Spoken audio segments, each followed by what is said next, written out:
সালাম দিবেন না? আমি সালাম দিই না কাউকে। ভালো আছি। তাই? কি নাম আপনার? সীমা। সীমা। এর আগে তো মনে হয় প্রতিবেদন করছেন আমার? হ্যাঁ, একটা করছিলাম। হ্যাঁ, তা আবার আসছেন কেন? এর আগে প্রতিবেদন করছেন, তা আবার আসলেন কেন?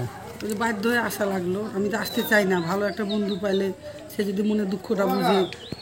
এইবার বলেন।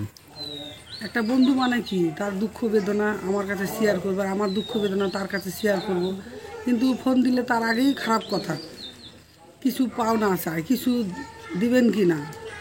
আমি কেন তারে দেবো? চেয়ে নিবে কেন? তার সাথে তার মনের সম্পর্ক হয়ে গেলে নিজে থেকে দিতে বাধ্য। তার ভালোবাসার জন্যই তো আমি প্রতিবেদন আসছি। তারা যদি একটা ভালোবাসা পায়, ভালো একটা বন্ধু পায়, জীবন সংসারে আমি একটু ভালো জীবন সংসারে ভালো একটু উন্নতি করতে পারি, তার সংসারটা করতে পারি। সেই ভালো বন্ধু যদি না পায়, শুধু ধোঁকা দেয়, প্রতারণা দেয়, খারাপ কথা বলে, তাহলে কেন আমি প্রতিবেদনে আসবো না বলেন? আমার বাধ্য হয়ে আসাই লাগে। এই কারণে প্রতিবেদনে আসছি। ভালো মনের মানুষ পাইলে কি আর কেউ প্রতিবেদনে আসে? অনেক দুঃখ বেদনা কষ্টের মধ্যে আমার আবার ফিরে আসতে হইলো।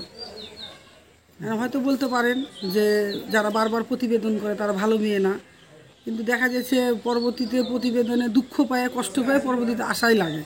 সেটা তো মানুষ বোঝে না। ভালো একটা বন্ধু চাই, সে আমার সাথে ভালো সৎ মনে সৎ দিলে বন্ধু করবে, আমিও তার মনে সৎ দিলে সৎ মনে বন্ধু করব। কিন্তু সেই বন্ধু তো মেলে না, কারণ ভাগ্যটা তো খারাপ। প্রথমেই কপাল নষ্ট হয়ে গেছে, পরবর্তীতে কি ভালো পাওয়া যায়? তবুও চেষ্টায় আছে, যদি ভালো মনের মানুষ পায়, ভালো একটা বন্ধু পায়। এই কারণে আবার ফিরে আসতে হয়েছে। আপনার দেশের বাড়ি কই? রাজশাহী চাঁপাইনবাবগঞ্জ। এখানে কি করেন আপনি? এখানে মানুষের বাড়িতে সেলাই মেশিনের কাজ করি। আচ্ছা আচ্ছা। কত করে পান? 10 দিন পর পর টাকা দেয়। কত করে? 1500 করে। 10 দিন পর পর। আচ্ছা, জামাই কই গেছে? জামাই কোথায় গেছে না গেছে আমি তো বলতে পারবো না। আমি কিভাবে বাঁচবো? আমার একটা সন্তান আছে, তারে কিভাবে বাঁচাবো? আমি সেই চিন্তায় আছি। আমি তো ওর চিন্তায় নাই। বাচ্চার চিন্তা কি খালি আপনার একার? বাচ্চাকে পয়দা একা করছেন নাকি? এখন অনেক কথা বললে অনেক কথায় বলেন, আমরা শুনি। বাচ্চা তো এক মাই জানে যে সন্তানটা কার জন্ম, কার বাবা, এটা কে। হ্যাঁ, আসলে কিন্তু একটা মায়ে 5টাই পালতে পারে, কিন্তু বাপে একটাও পালতে পারে না। তো বাচ্চাটা আমি যেভাবে হোক, যে কারণে হোক আমি পাইছি। আমি মানুষ করছি কষ্ট দুঃখ করে। এখন ধরতে গেলে আমারই বাচ্চা, অধিকার আমারই আছে। তাই জন্য বাচ্চার বাপের অধিকার নাই? অধিকার আছে, কিন্তু সেটা অধিকার দায়িত্ব পালন যদি না করে, সেটা তো অধিকার হবে না।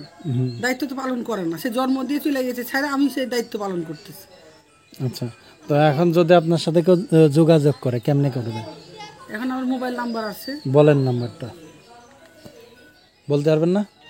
তো কি এই নাম্বারটা কি সীমা আপার? হ্যাঁ, এই নাম্বার 01619428315। আমি বলি, আপনার বলতে হবে না। 01619428315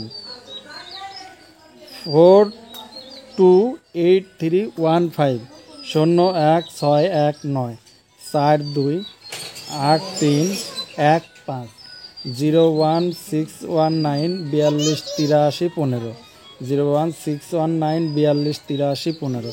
এটা হলো আপনার নাম্বার না? এটা আমার নাম্বার। আচ্ছা, তো দর্শক সবাই ভালো থাকুন। বিদায় নেওয়ার পূর্বে দর্শকদের কিছু বলার